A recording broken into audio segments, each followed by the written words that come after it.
सर्वांनी माझ्यासाठी थोडा वेळ काढा. मी तुमच्यासाठी पाणीपुरी, ऑलिव्हेर, रगडापुरी, पॅटीस खायला घेऊन जाणार आहे. नफिसा म्हणाली. का रे, उद्या काही विशेष? अंजली म्हणाली. अगं, उद्या त्याचा वाढदिवस आहे. अनवर म्हणाले. असं काय करताय? ताईंनी परवा सांगितलेलं आठवत नाही? असं बाहेरच उघड्यावरच अन्न खायचं नाही. अंजली म्हणाली. हो हो, त्यामुळे आरोग्याच्या तक्रारी सुरू होतात.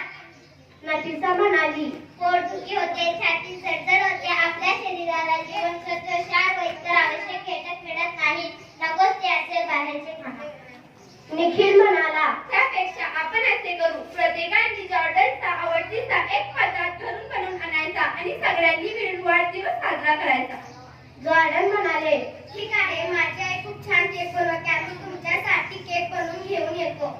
अंजली म्हणाली. जॉर्डन, आम्ही तुझ्यासाठी